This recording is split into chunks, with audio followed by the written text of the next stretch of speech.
کچھ مختلف وجوہات کی بنا پہ وہ اس طریقے سے نہیں ہو سکیں. دوسری قوموں میں رہ کر میں فرانس میں گیا، میں انگلینڈ میں گیا، یو اے ای میں کئی بار گیا، سعودی عربیہ میں گیا. جو خاص طور پہ یورپی معاشروں اور جن ملکوں میں نہیں بھی گیا ان کے بارے میں بھی ہم آج کل جانتے سنتے رہتے ہیں. ایک تو ہمارے پاس دیانت کی کمی ہے، بہت زیادہ آنیسٹی کی کمی ہے. We are not honest with our relations, we are not honest with our job, we are not honest with our commitment, we are not honest with our selves. Exactly. بات ہوتی کچھ ہے، کرتا کوئی کچھ ہے. میں نے چھوٹا سا ایک کام کروانا تھا، اس کے لیے مستری درکار تھا. اس نے کہا میں 2 بجے آتا ہوں. 2 بج کے نہیں آیا، 2:30 بج گئے. چلو آدھے گھنٹے کا تو آدمی مارجن بھی دیتا ہے. بالکل. 2:30 بج گئے، 3 بج گئے. 3 بجے کال کی، کال ہی نہیں اٹھا رہا. 3:30 کی، 4 کی، 4:30 کی، 5 کی، اس نے کوئی کال نہیں اٹھائی. میں اس کے کام کی خاطر گھر بیٹھا ہوں.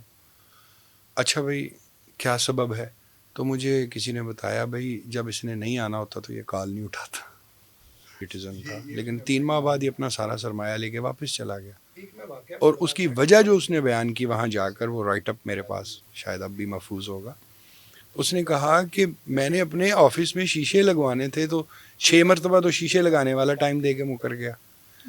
جب کارپیٹنگ کروانی ہے، کارپیٹ والا کہتا ہے کل آتا ہوں، کل آ جاتا ہوں، پرسوں آتا ہوں، ترسوں آتا ہوں. کہتے ہیں میرا تو اسی میں ٹائم سارا ویسٹ ہو گیا. میں ایسے ملک میں کام کرنا ہی نہیں چاہتا جہاں لوگ اپنے منہ کا لفظ آنر نہیں کرتے، اپنی کمٹمنٹ کو آنر نہیں کرتے. آپ دیکھیے کہ دیانت کی جو ایک انگریزی کہاوت ہے کہ fish starts to rot from the head. مچھلی جو گلنا سڑنا شروع جی. ہوتی ہے وہ اپنے سر سے گلنا سڑنا شروع ایگزیکٹلی. ہوتی ہے. ہماری جو حکومتی سطح پر، ریاستی سطح پر جو اوپر کے لوگ ہیں، وہ کسی بھی شعبے میں ہوں، شعبہ سیاست میں ہوں، شعبہ تجارت میں ہوں، شعبہ حکومت میں ہوں، شعبہ ریاست میں ہوں. ریاست اور حکومت بالکل 2 الگ چیزیں ہیں. بالکل. اسی طرح قانون اور آئین 2 الگ چیزیں ہیں. ایگزیکٹلی. سیاسیات جو پڑھتے ہیں بچے وہ عام طور پہ ان چیزوں میں فرق نہیں کرتے. ہمارے ہاں ایسا نہیں ہے کہ کوئی پچھلے 10 سال میں یا 20 سال میں اوپر کی سطح پر گڑبڑیں ہونا شروع ہوئیں. یہ 50 کی دہائی میں شروع ہو گئی تھی. آپ 50 کی دہائی کی بھی اپنی تاریخ پڑھیں نا، کہ کس طرح کون بدلا اور کس نے کس کو نکالا، اور پھر یہ اسمبلی گئی اور پھر یہ آئین گیا اور یہ آیا. اور یہ سکندر مرزا، ابھی یہ ایوارڈز کا بڑا ذکر ہے آج کل، تو سکندر مرزا نے جو ایوارڈ دیے ماشاءاللہ ان کی لسٹ نکال کر دیکھ رہے ہیں اس نے کس کس کو دیے. تو مجھے یہ لگتا ہے کہ ہم 78 سال کے اندر اپنی نیشن بلڈنگ نہیں کر سکے. اور اس کا سبب کئی سبب ہو سکتے ہیں، ایک سے زائد.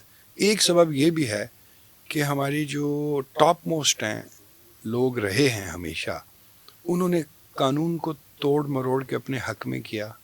انہوں نے آئین کے اندر تبدیلیاں کر کے یا آئین کو برطرف کر کے اپنے حق میں کیا. انہوں نے حکومتی اور ریاستی ڈھانچے کو ہمیشہ اپنے تابع رکھا. انہوں نے اصول کے اوپر اپنے ذاتی مفاد کو رکھا، اصولوں کو قربان کر دیا. فاطمہ جناح کے ساتھ کیا ہوا؟ 1965 کا سال بہت مشہور ہے کہ جنگ ہوئی. بھئی جنگ ہوئی، اس سال میں الیکشن بھی ہوا تھا.